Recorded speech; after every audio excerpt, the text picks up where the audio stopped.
Well, let's just get some other news now, and it is official. Stephen Miles will be sworn in as Queensland's 40th Premier today, after a Labor Party room meeting this morning confirmed him as Annastacia Palaszczuk's replacement. Outgoing Premier Annastacia Palaszczuk did not attend the meeting and hasn't spoken publicly since she shocked the state by resigning on Sunday after she lost the backing of Queensland's powerful unions. And here was Stephen Miles just in the past 10 minutes or so after the party room meeting.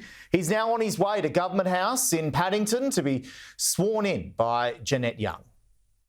The State Parliamentary Labor Caucus has just met, and they've unanimously passed a resolution thanking Annastacia Palaszczuk for her leadership. Together we reflected on the achievements of the last 9 years for Queenslanders, what Annastacia was able to do leading our team for Queenslanders. They then endorsed me to be the new leader of the State Parliamentary Labor Party and Cameron Dick to be our new deputy leader. We will now go to Government House to ask the Governor to swear us into the roles of Premier of Queensland and Deputy Premier of Queensland.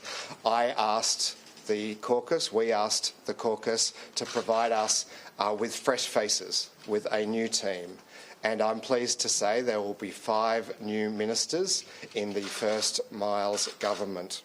That's the most number of new ministers Queensland has seen since we were first elected in 2015. They are younger, they are energetic, they are ready to deliver a fresh approach for Queenslanders. The new ministers are Nikki, Bart, Mellish, McCallum, Michael Healy and Charis. Mullen. Sorry. I've known Charis for too long. Yeah, can we ask, you've been next to Ms Palaszczuk for 3 years. How can you convince Queensland voters that this is a new government, that now you're going to listen to youth crime and fix housing and all those kind of issues? Well, in part by having a significantly new team. 5 new ministers, the most number of fresh faces in a government since we were elected in 2015. I'll outline more of my approach and my focus at the speech that I intend to make this afternoon, but I think I've already been demonstrating to Queenslanders how I intend to lead. I've spent time in the regions. I've spent time with our first responders on the ground in a cyclone, just after a cyclone.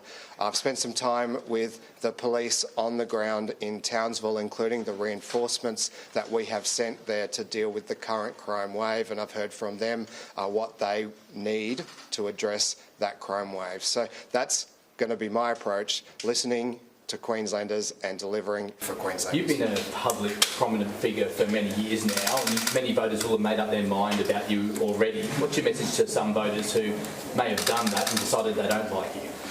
Well, this is a fresher government with a fresh approach. I've had a number of roles in the government, but, I haven't spent much time talking about myself.